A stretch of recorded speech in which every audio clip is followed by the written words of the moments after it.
Hello, everyone, and welcome to the DBMI Seminar series. We hope you're all in good health, and thank you for joining today. As the second speaker of our fall semester, we have Dr. Stephen Labkoff, a global medical informatics leader with a track record of developing cutting-edge strategies toward new healthcare delivery models. Dr. Labkoff's work ranges from the secondary use of healthcare data, health information technology policy, big data analytics, and medical affairs.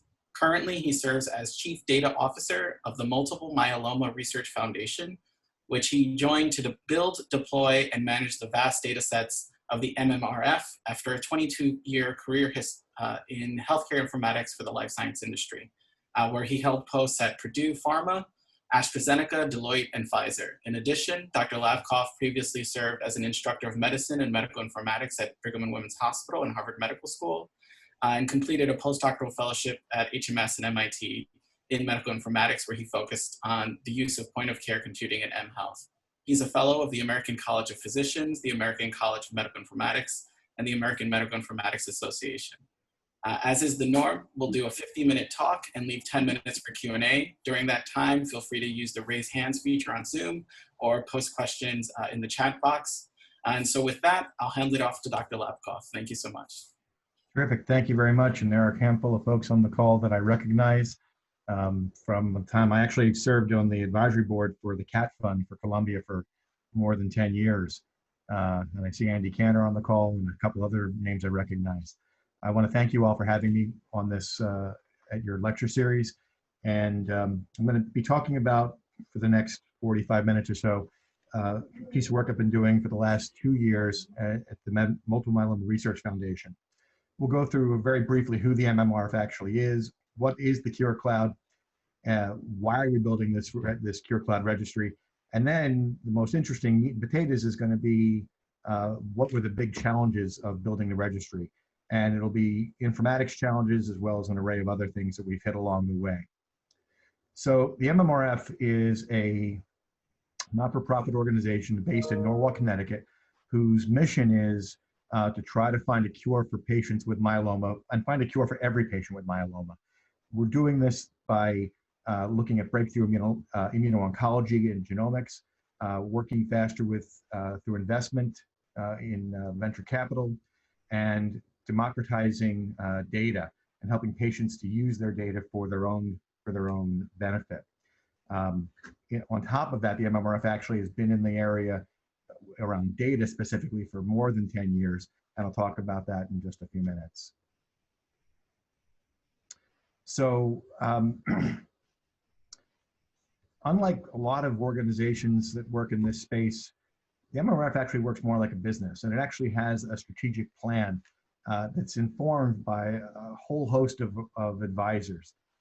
Kathy and Paul Giusti are the heads of the organization. Kathy is the founder, and she is a myeloma survivor herself. Paul, her husband, is the CEO. And this organization has been around for about 22 years, focused on this mission. For the moment, the mission is focused in on looking at immuno-oncology for precision medicine, sustaining the organization and the research it provides through venture capital, and harnessing the data that we generate for the betterment of patients. With regard to the venture capital, I'll just explain briefly. One of the things that the MMRF is doing these days is they're actually raising money and they're investing in startup organizations that have a myeloma focus. And when the companies have an exit event or other type of an event, they take the earnings or the exit funds and they pour them back into the organization to help it be more sustainable. Right now, the organization has been funded largely through independent donations from patients, as well as relationships with the biopharmaceutical organizations, but mostly from donations from patients. By harnessing the power of venture, they're able to take some of that money, invest it, and then turn it into a much longer sustainability play. With regards to the data, this is what we'll be talking about here. They've been using their energy in helping to bring drugs to market. They've actually had a hand in multiple different domains of therapies. They've actually helped in one way or another bring 11, I think it might even be up to 12 new drugs to market. And they do that either by investing in early research or providing data for the researchers or running specific arms of clinical trials that the MMRF actually supports. The MMRF realized, almost 10 years ago, that data matters, and the size and scale of data that they need to actually study this disease matters even more so. Because the MMRF is the disease myeloma is such a rarely occurring disease, it only has a frequency of about 30,000 new cases a year. Getting enough data on a given cohort of patients to study actually becomes really important. And through that, over the last 10 years, they've generated data in larger and larger cohorts. They started with what they call their MMGI project, and they eventually advanced to one called CoMMpass. CoMMpass is the longest running clinical trial, longitudinal clinical trial for patients with myeloma. It's still running at this point now. They've stopped recruiting a few years ago, but they're still following these patients for another 3 or 4 years. And they've been doing the genomics on these patients and following their clinical records since 2011. They realized, though, along the way that to really dive in here, they needed more and more patients here.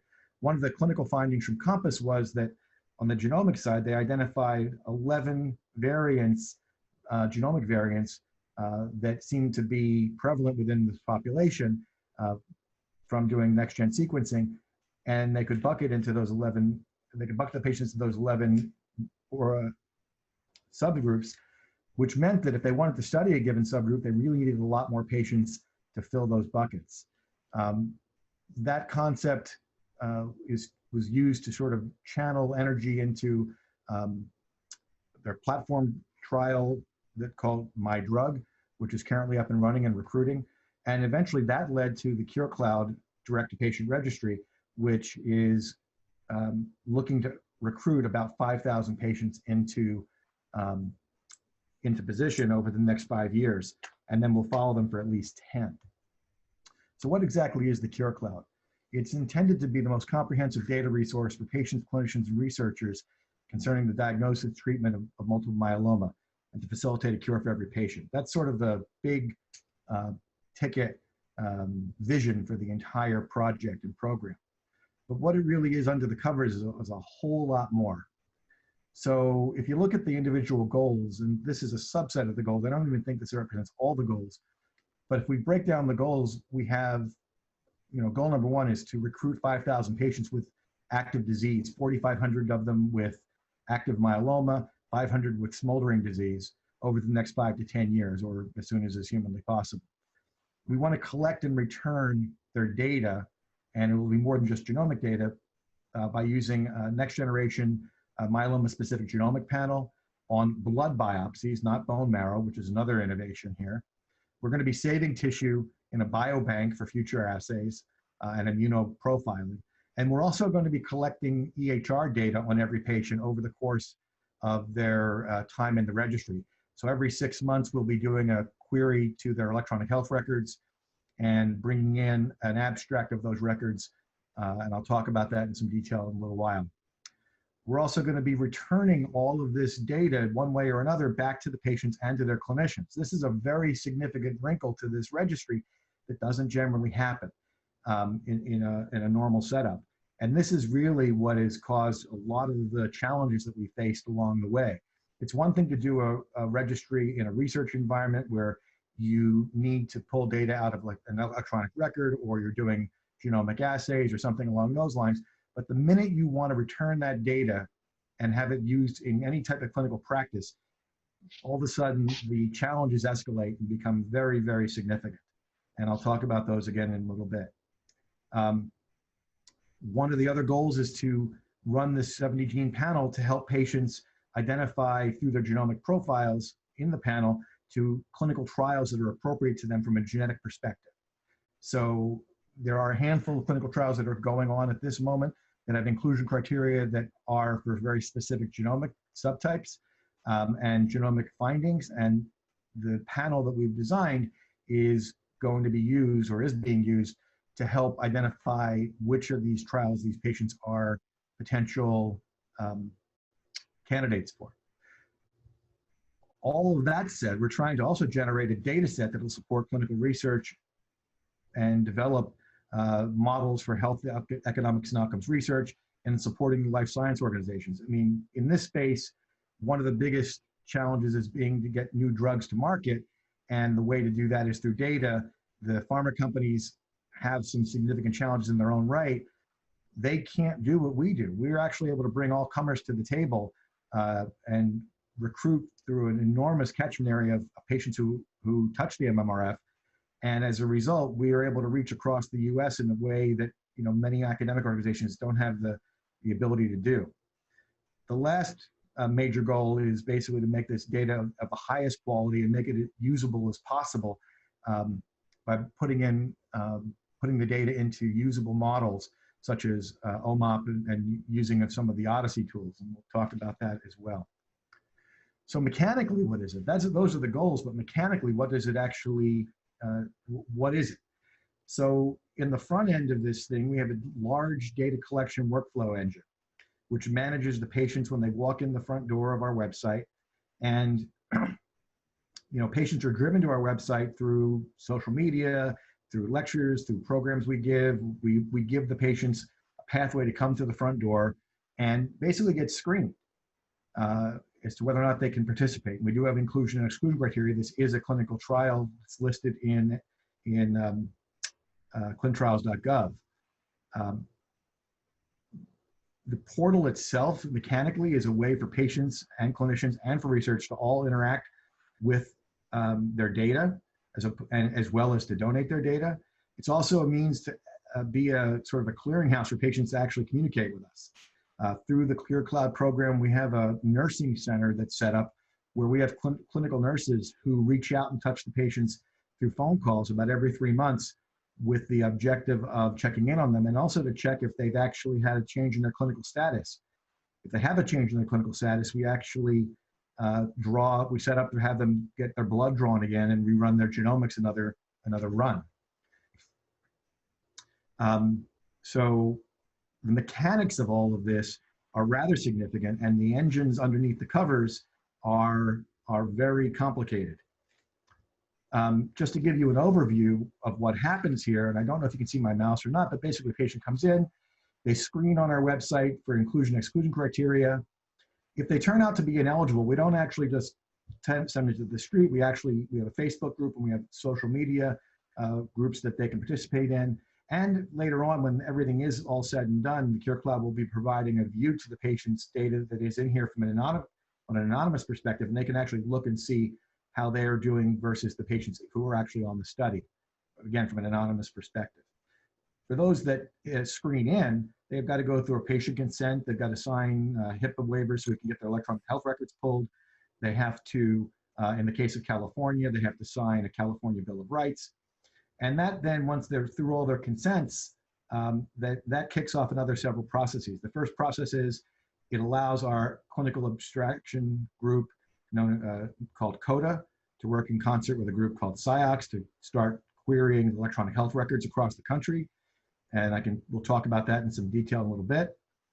It also kicks off a program where we have phlebotomists who are signed up who go to patients' homes and draw the blood. One of the visions that Kathy Giusti had, now Kathy again being a patient herself, her goal of this was to make this as patient-friendly as possible.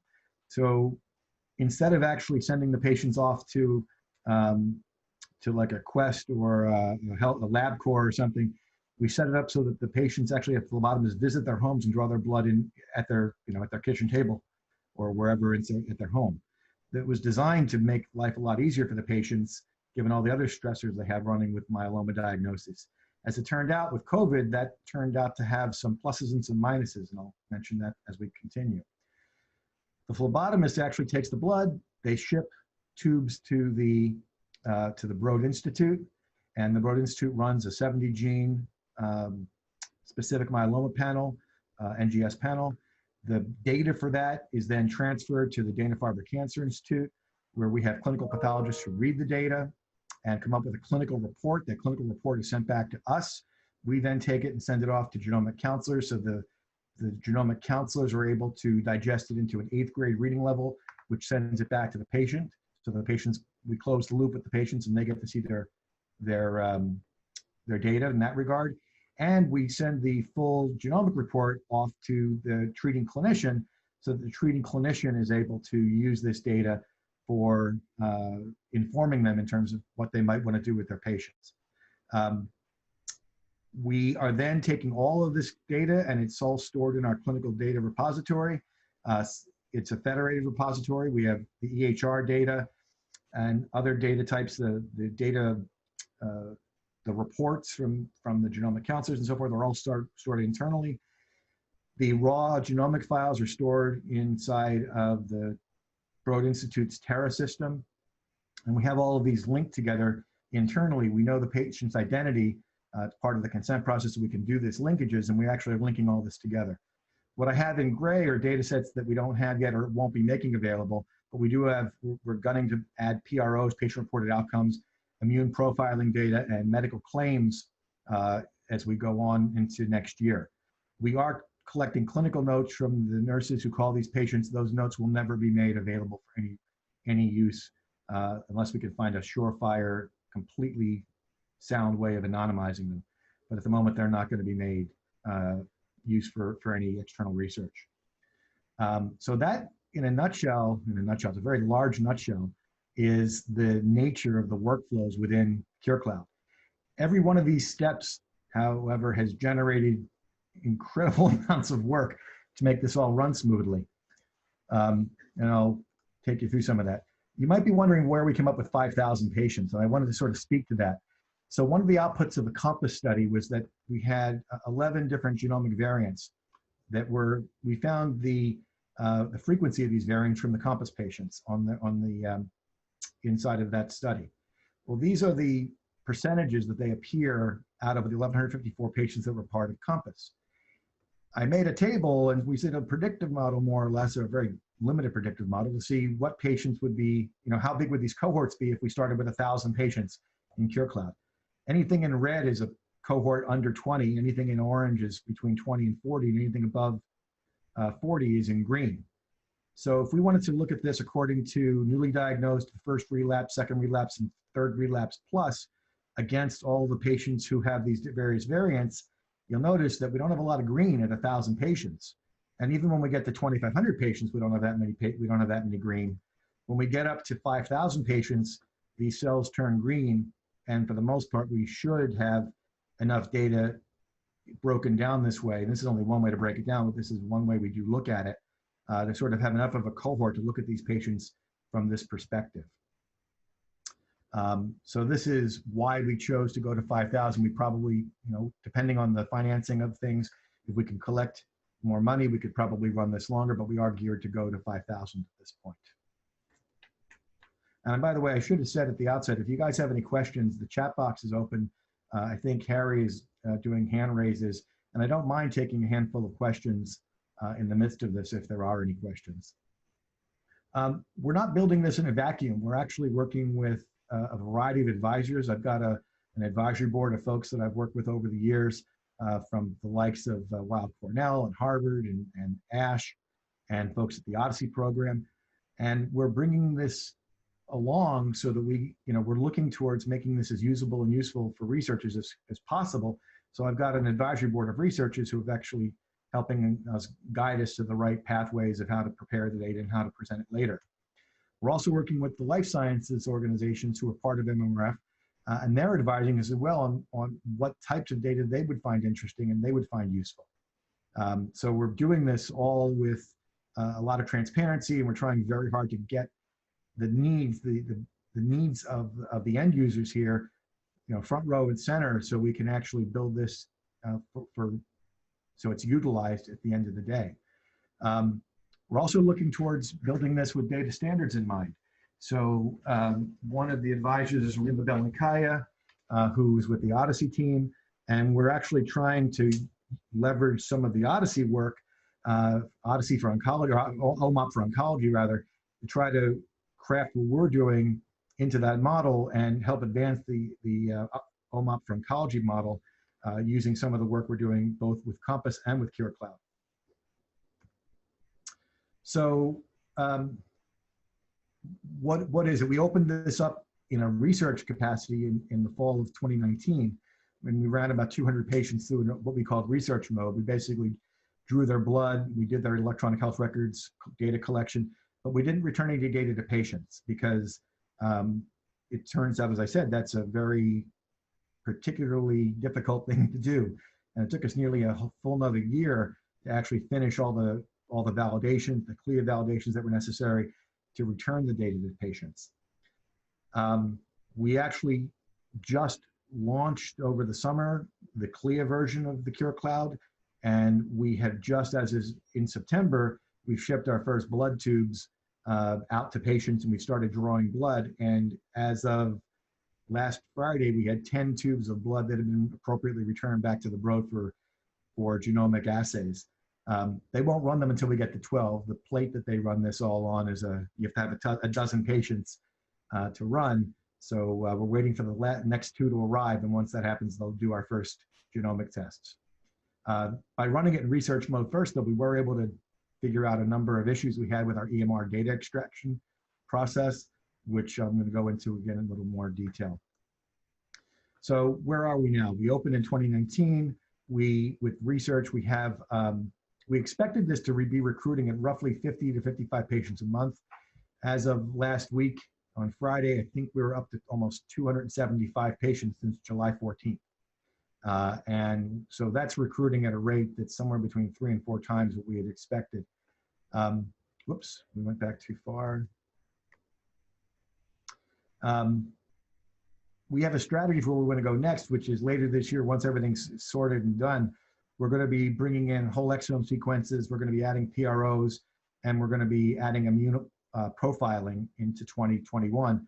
And later, if we can figure out how to do this through an actual matched set of medical claims, we want to bring in matched medical claims so we can actually start asking questions about what did all this cost the patient or the payers, and have a data view in that perspective as well. What do we have at the opening? We have 4 different types of data at the moment. We currently have patient-donated data, which is from a survey that we run at the beginning when they log in. We have the nurses' notes that are being saved in an anonymous data set. It is being used for clinical use, so we're tracking the patient's progress there. We have the EHR data abstractions, which are being run from CODA, and they're in our data set. We have 24 tables of information with things like problem lists, meds, labs, concurrent diagnosis, et cetera.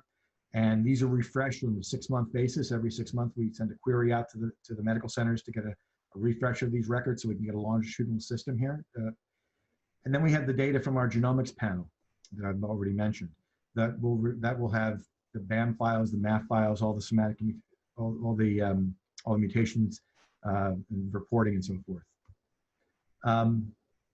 Now, when you do all of what I've just described, and you only have a couple of people working for you, and those couple of people are actually on the call, I've asked them to join in. I may be calling on 1 or 2 of them to chime in here. Shadi Nair is on the call, who's one of my staff, as is Michelle Lycan. She's our program manager for the CureCloud.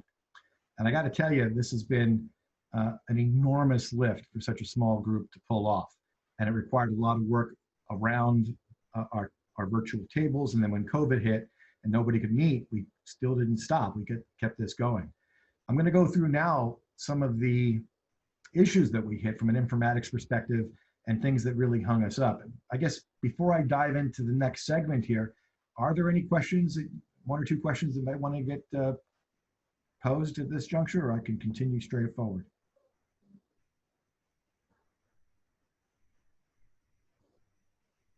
All right, hearing none, I'll continue. So there are some macro basic technical issues. We ran into some legal and regulatory issues around returning data to patients. There's clinical data reuse and abstraction challenges we'll get into. All the issues around returning the data to the patients became a significant lift, as well as security and confidentiality, the various pipeline workflows that we had to build and ensure were working smoothly and kept their privacy and confidentiality going across institutions. And then, of course, when the pandemic hit, everything got turned upside down on its head, and we had to start figuring out what to do with all of those problems. So, at the macro level, we had to build this registry for what we called all comers. Anybody who wanted to participate in the CureCloud across the US, we wanted to be able to admit. We wanted to make sure we return their data to them, and we wanted to do this in a timely fashion.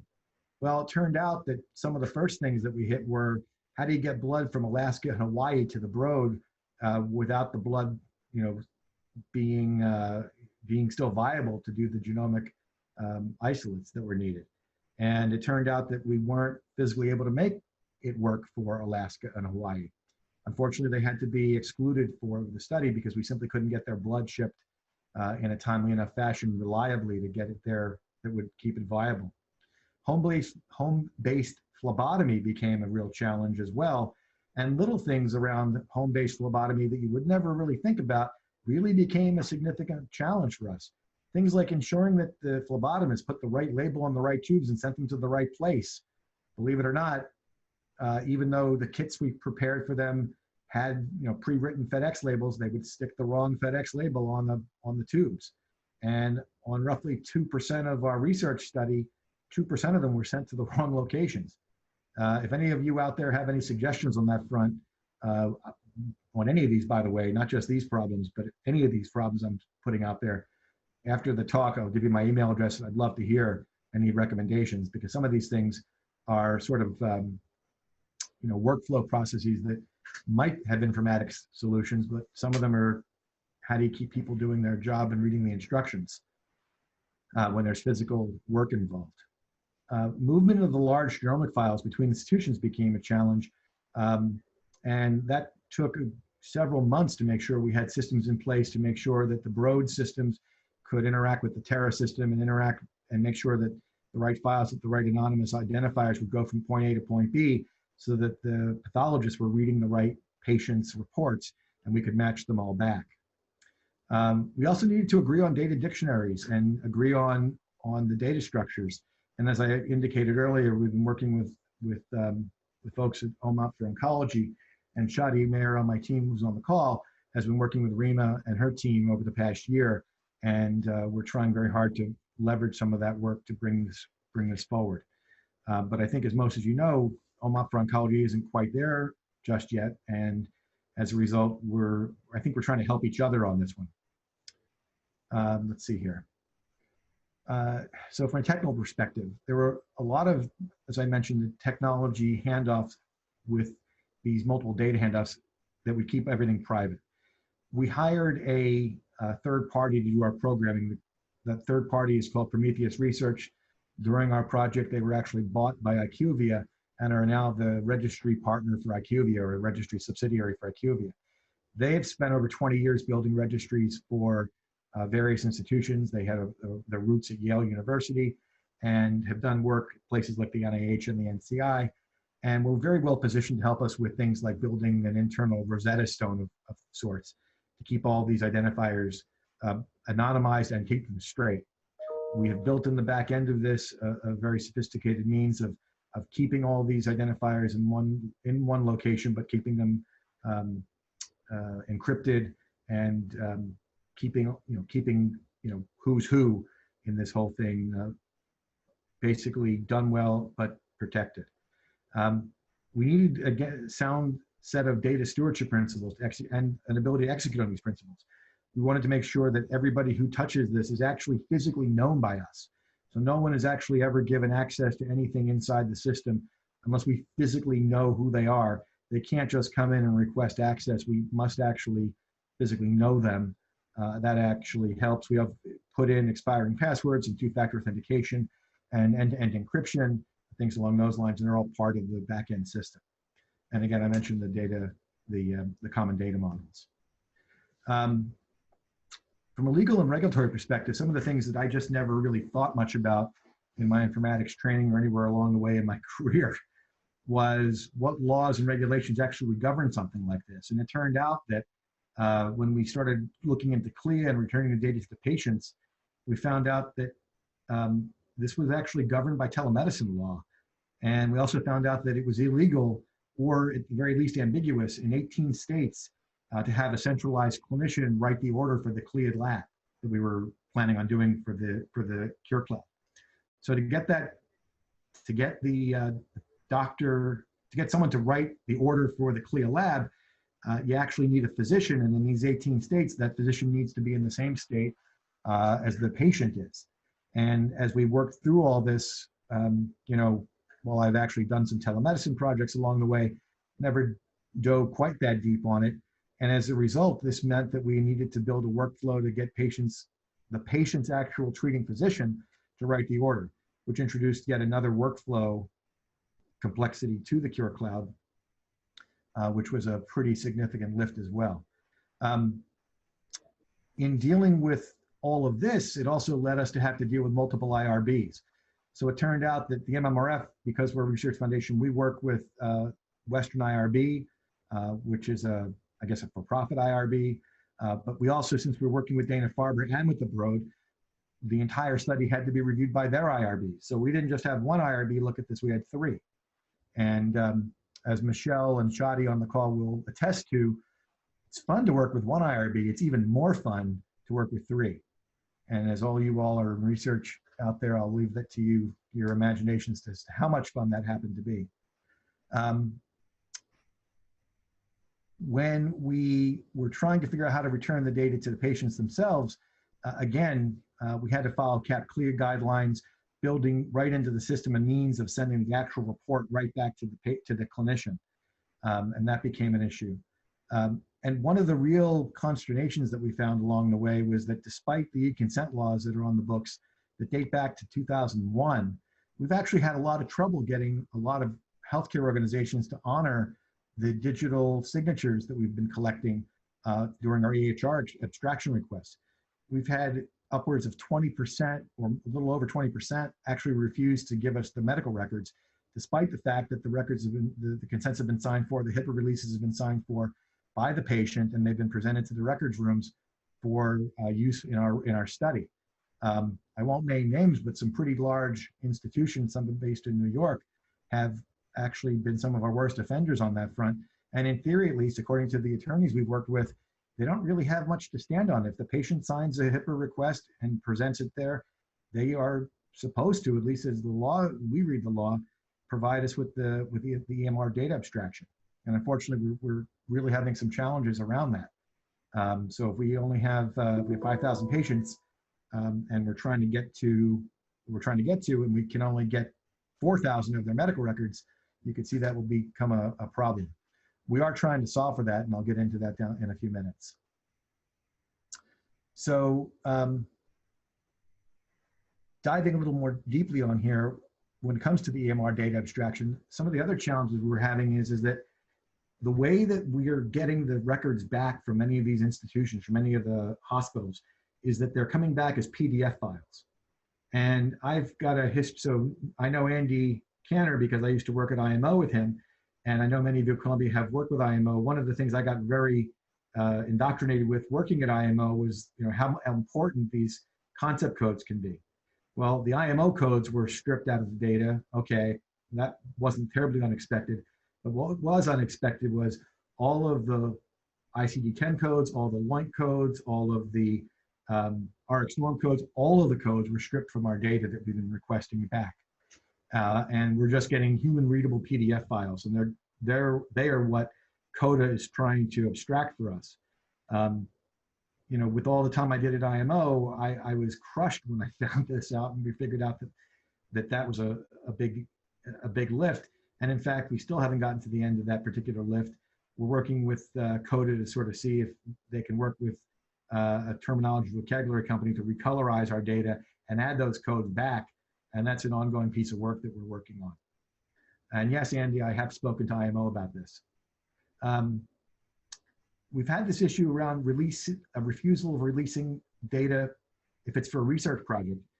A handful of organizations, around 4 to 7% of them, have said to us, we have a policy where we actually won't release data if it's for another research program outside of our institution. And frankly, I haven't had the time to sort of dig on that one and see if that one actually would hold up medical legally, but it is a big problem for us at this point. I mentioned the e-signatures, and that's problematic. Some of you might be saying, why didn't we just build FHIR interfaces to get the data sets that we wanted out of all the EHRs?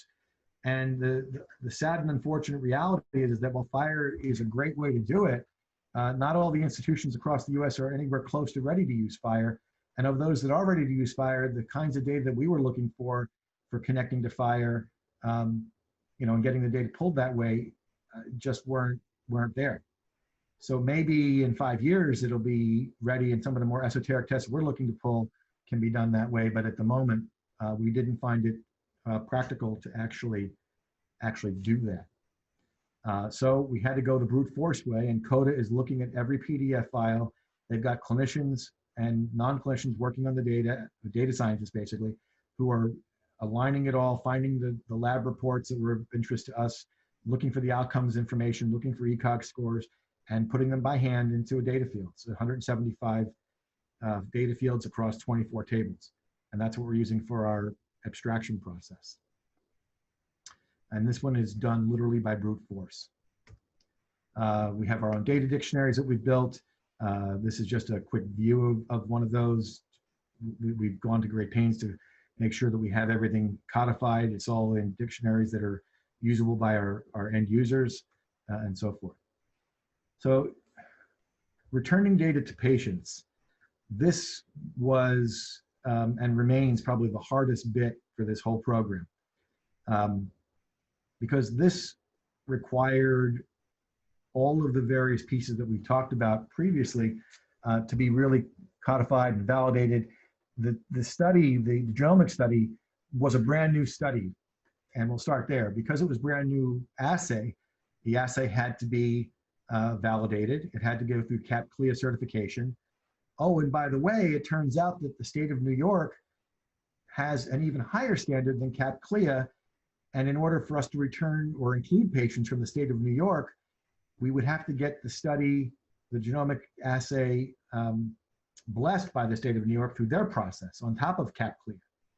Well, it turned out that that was a pretty big lift, and in the guise of all the other big lifts, that was a bridge too far for us. So unfortunately, we had to exclude patients from the state of New York for the time being until we can actually get around to getting New York certification for this assay, blessed. We had to also ensure that as we were doing all of the data sends from one organization to the other, so that in order to return the data, it had to be read by a pathologist. The Broad didn't have pathologists on faculty, so we had to bring in the Dana-Farber, which meant that we had to build an interface to go from their system, which is known as Terra, into a system called Mercury at the Dana-Farber, and ensure that all the API calls were built and all the data was able to be seen from one system to the other, while keeping all the identifiers straight, et cetera, et cetera. And by the way, we also had to monitor all this data flow to make sure that nothing was getting lost along the way, which meant we had to build an administrative backend to all of this. So around the data return, as we started getting in the early stages of CureCloud, we started realizing that the genome report that was coming back was just simply too complicated for patients to read. A normal patient without a PhD in genomics probably wouldn't be able to make heads or tails out of this. So we lobbied very hard. At the MMRF'S additional expense, we hired a genomics company called My Gene Council. We send them the genomic report. They translate the report into a patient-readable 8th grade report. So this genomic report is digested, it is brought down, and all of the recommendations for the patients to be matched to clinical trials, it's all written at the 8th grade reading level. And that was an add to this program pretty early on to ensure that they could do that. As we speak right now, because the genomic assays are only at 10 and we haven't run a single one yet through the CLIA pipe completely, that piece of the pipe remains undone, untested, I should say. So as soon as the Broad runs the first 12, we'll have those being shunted over to My Gene Council for the report, and that's what we'll be giving back to the patients. So just to show you, these are just some screenshots of the reports. The one for the Broad is exceptionally complicated. This one happens to be a 9-page test report. The one for the My Gene Council is much more human readable. And this one, though, can run for each of the variants that is found. This can run anywhere from 3 pages to as many as 15. depending on what's recommended and what trials the patients might match for. So the last bit about returning data to patients has to be built around data visualization. So one of the things that we wanted to do with this is, with all the data that we're collecting, both the report, the genomic report, as well as the EHR data, we really wanted to be able to return visualization to patients so they could see how do they stand up versus others in the database. And we're in the process of finishing that work now. We hired an external data company to help us with these visualizations. That company is called Springbox. And in concert with Prometheus, we're building out a means of actually demonstrating for patients what this data looks like for them from a visual perspective.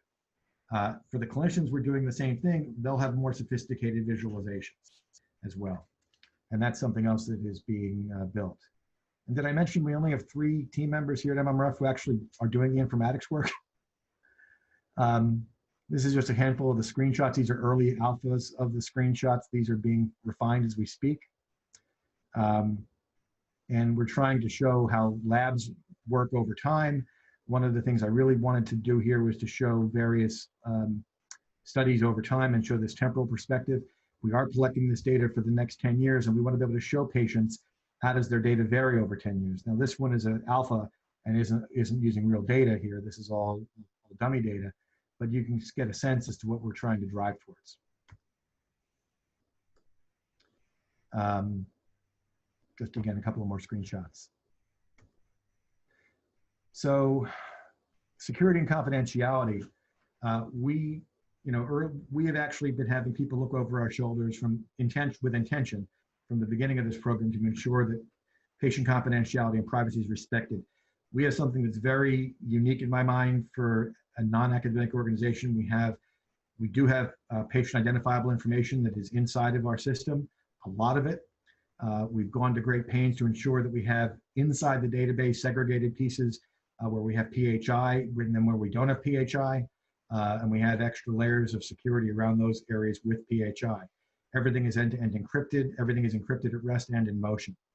As I think I mentioned to you, that all identifiers are blinded to everyone except the one. I think we have 2 systems administrators that can actually look at the PHI, and that's only so they can do maintenance on the system.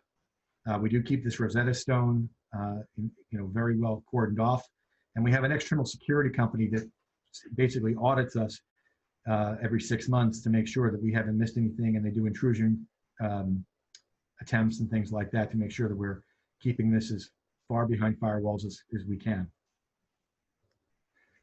As we built on this, we realized early on that a project management office was really needed. When I joined MMRF, they had 14 vendors working on this program.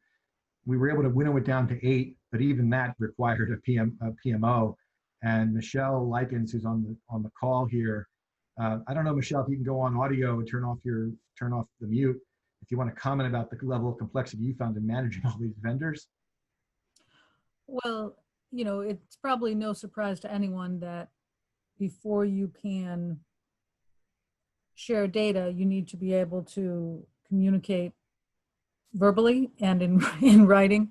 And so certainly there was a challenge given, like you said, the number and complexity of partners in this, magnified by the global pandemic and the fact that the impact of that on healthcare, particularly our partners who were primary testing resources for Massachusetts, and the impact on the business for those doing the mobile phlebotomy services. We needed to replace that service, just sort of impacted our critical path. And so there was a lot, in addition to the medical complexity, the informatics complexity, just in terms of managing all the players and timelines and working things out. So it's always an added challenge, and you just can't minimize the necessity of some specific efforts overall from a program management perspective to get something like this actually created. Thanks, Michelle. Just so you guys know, we have over 15 pages of just workflows, which basically, as you follow the patient or the data through the system, it's literally 15 different pages in Lucidcharts. They all do connect, but it's incredibly complicated. And this is just another diagram of how things flow within the system, just to give a quick illustration. I don't really want to dive into this diagram too much. We've spoken to it throughout here. And this is one of the 15 pages I mentioned. This is just one of the, we did this from a swim lane perspective. So we have participants, doctors, or clinicians, the MMRF, and then we have the various, what's happening in various swim lanes, and then how they connect to other documents within the system and workflows. And we have, again, 15 of these that all connect, and that's just for this chunk of the project. Well, one of the things that I will highlight on this one in particular, we do intentionally put a human check in the system before we actually approve a patient for having their blood drawn. And this is the one, this page here on this is where we have that highlighted. This is a looking for data quality before we start. It turns out that to run a patient through the CureCloud runs roughly $5,000 in hard cash. I mean, when we have to pay the broad to run the assay, we have to pay CODA and PsyOps to pull the records. Basically, everybody has to get paid, and that number is about $5,000. So before we actually approve anybody to have anything run, even if they automatically get through all of the, they've come through our front end, they've done their approvals and their consent forms, we have a nurse, one of our clinical nurses, look at their record to make sure nothing's missing before we actually hit the big red button and say go, or big green button and say go. Then the nurses help us by calling the patient back or the clinician back if need be before we send a blood specimen through the system, because it is so complex and so much going on. So then we had the COVID pandemic. I mean, if it wasn't enough, curveballs with returning the data to the patients and dealing with all kinds of challenges, the Broad was called up by the state of Massachusetts to go to 100% COVID testing, which threw them off our program for about 5 months. Likewise, the Dana-Farber, their research office closed for anything other than clinical practice during COVID. And then just as we're coming out and we're able to start getting things back in line, 3 days before we opened for patient accruals, our phlebotomy company called EMSI, which I don't actually know what that stands for, but they're the second largest home phlebotomy organization in the US at the time. They went Chapter 11, and they'd let us know that by word on their website. And we got a call, but kind of late, that they were going out of business, which then precipitated us having to jump through an RFP process. And within 24 days, people like Michelle and some other folks at MMRF jumped through a lot of hoops to bring online another home phlebotomy company to make this happen. That was you talk about what they say, you don't see the car that hits you. Well, that was one of the cars that we didn't see hitting us. All that said and done, even despite COVID, on September 14th, roughly 3 months after we had opened to accrue patients and get consents, we did send out our first blood tubes out. And again, as I said, 10 of them had been returned properly to the Broad as of this past Friday. And, and if you think this is just, this 45-minute talk was telling the entire story, trust me, if I could ever get anybody at Amy around a beer or something, I'll tell you some of the backstories, because there's plenty of them on this program. All that said and done, we are open for business. We are accruing data for patients. And as I showed this slide a little earlier, this is where we are. This slide was a little out of date now, but we now have 280 patients recruited, and all this workflow is underway. We're looking to bring on board next year, and then the year after, 4 other types of data. The MMRF is doing another side project, which Shadi is leading, Shadi's on the call, around immune profiling using CyTOF and single-cell RNA sequencing. Since we have blood on file or on ice at the Mayo Clinic's biobank, we'll be using at least one of those tubes of blood to do immune specimen profiling, and they will be matched and added to the CureCloud. The patients who are coming in who are smoldering patients, we're going to have whole exome sequencing as part of that program, they'll be added to the CureCloud. We want to get patient-reported outcomes to find out what patients are doing and how they're feeling throughout the program.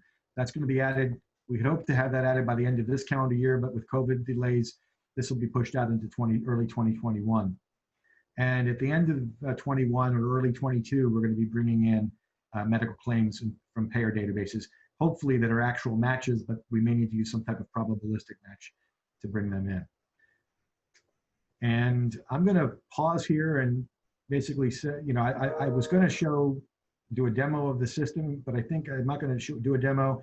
If you'd like to look at the front end of the database, it is, oh my God, I'm blanking on the URL, the MMRFCureCloud.org. Yes. And you can go there and take a look. If you have any family members who might have an interest in this, or friends, unfortunately, if they have an interest, please send them our way. Over the course of this program, this whole thing got very personal for me. My first cousin was diagnosed with myeloma in the midst of this entire mess of COVID, and now he's a patient in the system. So this has become an extremely personal program for me, not just an informatics project. I'd like to see my cousin last a good long time. He's got young kids, and again, it's interesting when programs really touch home the way this one has for me. I'm going to stop here and pause, and I'll entertain questions.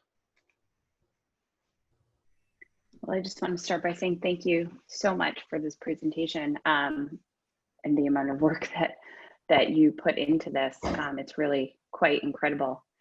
In addition to, you know, the time frame in which you did it and during all the challenges with COVID. Are there any questions? Sarah, I see we have a few questions and comments in the chat. Great. Some may have already been addressed as part of the presentation, but Dr. Labkoff, I see, let's just start from the top. Andy Cantor asks, I'm amazed at the CLIA lab requirement for the ordering physician. Is that because it is a phlebotomy lab? All the patient-administered tests which get returned to a lab, COVID-19, 23andMe, et cetera, have a similar problem? So, yeah, Andy, thanks. It turns out that so when you're doing the answer is it depends. Since we're doing and returning data to patients and it's a clinical assay and it's CLIA, we run into this issue about the ordering physician. It's unclear to me how 23andMe handles it, but I don't know that they're handling it as a CLIA test. I don't actually know. I looked at it earlier on and I don't remember is really the answer there. But if you're trying to return data to the patients, again, it's not across all the states. It was 18 states where we found we had an issue. We wanted to actually have a clinician who was part of the project, our chief medical officer, actually be the ordering physician for this entire study. And as we started digging on this and we ran into this whole issue, we figured out that that wasn't going to fly. And we wanted to make sure this was regulatorily clean. And since we had to go not with one IRB, but 3, we had to make sure it was squeaky clean for all 3 IRBs. So that led us down this road. And I see Ted's question about the 50 states issue again. Ted, we did look at companies down the road about partnering to get clinicians in each of the 50 states, or in this case, 47 states, to do this. But as we got into this, we'd actually already started architecting the pathway for a physician to actually order it. And the more we thought about it, the more we thought from a clinical perspective, it makes even more sense that we wanted the patient and their doctor to be participatory here. We wanted them to actually have a means of speaking to each other and use this as a means of actually having that conversation. Since the physician would be later getting this report back, their clinician, that means that having the doctor and the patient on the same page about what we're doing actually matters, and it matters a lot to us. We don't want to cut the clinician away from the patient. We want to bring them closer. So we did look at this issue about having a doc in each of the 50 states do this for us, but we landed on a different solution. And I think I won't claim it's a better solution because trust me, it's a tough one, but it is where we, where we landed. Okay, Andy also has a comment, which I'm sure you see. related to describing how to get Odyssey directly from IMO encoded terminology in the EHR and why that's important. So that's just a comment. I do have a question here from Lisa Grossman-Liu. Lisa, do you want to? Yeah, sure. Thanks so much for your talk and congratulations. This is just a massive undertaking. I'm really thrilled to see that you guys are returning to this data to patients. I think it's really excellent for encouraging trust in the process. And this is something we've certainly seen in our own work on patient-reported outcomes at this institution. I wonder if you could speak a little bit more to how you're getting this data to patients in a HIPAA-compliant way. Are you providing it through a standalone web application, or is it through another platform? Are you doing verified logins, stuff like that? Just how is this being done? Sure. So very curious. We have a, certainly, thank you. So we have, I mentioned we have a partner called My Gene Council. And My Gene Council has a HIPAA compliant portal. And so we provide it in two ways, frankly. The patient can log in to their portal and get the data, the report from there. And we get a copy of the report and it sits in our portal for the patient. So again, the patient has their own credentials to come in and they can see their own data that way as well. So that's how we get the patient back their data. And that one wasn't as hard as you might have thought. Just as a further point of clarification, from our patient portal, there's a secure link. So first of all, they have to authenticate to get into their patient dashboard. And then there's a secure link to go to their report as well. Great. And that same login, by the way, in the patient portal that we have, gives access to and this isn't finished being built yet. We're building it. The plane's in flight, so to speak. So the patient visualization information, we have two flavors. We have an anonymized flavor and we have a patient-specific flavor. And the one for the patient-specific is the one where the patient can actually see how their own data fares against those in the rest of the study. And the anonymized version is we're going to let those patients type in their data in a temporary basis. I'm not going to save it, but they can type in and see where it lands. You know, you are here kind of thing. Like that's how we're gonna navigate that. We do want patients of all walks, you know, not just those participating, to have a view of what's going on here. We want maximum transparency in this program so that patients get their, get maximum benefit from it. That's fantastic. You know, one thing we've seen too at our institution with heart failure patients is they actually don't want to be compared against the population of patients. They only want to be compared against their prior data. We've seen people who they're just living in that red zone up there, you know, and so when they see how they're comparing to other people in the population, they can get really kind of down in the dumps about that. So I wonder if you've explored that with multiple myeloma or not. So we actually ran, what I mentioned, we ran in research mode. We did run some of this in research mode. We ran A/B testing with the early visualizations that we did. We didn't hear any explicit pushback about what you're describing. I have to confess, though, we haven't been diving as deep on that research question. Incidentally, the reason why we're talking today is that I've been talking to Rita Kafka about having Columbia help do a study of this study, to actually run a look at the CureCloud to ask questions like that one. And I don't know if Rita made it to the talk today, but that's kind of how I got invited to give this talk today. I've been trying to get an academic institution to study the study, so to speak, because I think there's a lot to be learned by what we're doing. You know, I'm sure we haven't done it all right. I'm certain of it. I'm certain we've made a lot of mistakes. So, what's that? As a work in process, thank you for that input and insight. Yeah. We are, as we're building these data visualizations, working with focus groups and getting some direct patient feedback as well along the way. You know, as we're accumulating data, right now, they're not built because there's no data there for them to sort of visualize yet. So we are trying to seek direct patient input through focus groups to get that kind of insight as to what really do they want to see. So I appreciate your input there. Well, Lisa, congratulations again. It's a fantastic project. Thank you. Lisa, if you have any papers you've written on that heart failure project that could help inform us, if you could send them along to me, I'd appreciate it. Sure, I can definitely do that. I'll touch base with Rita as well directly. Beautiful. And again, if anybody's interested in studying this, studying the CureCloud in a meaningful way, I'd like to have a conversation, because I believe there's a lot here to unpack. We've actually gotten, so when I joined MMRF, I spent a lot of time in the life sciences, and I didn't have a chance to publish much because I was, in the business world.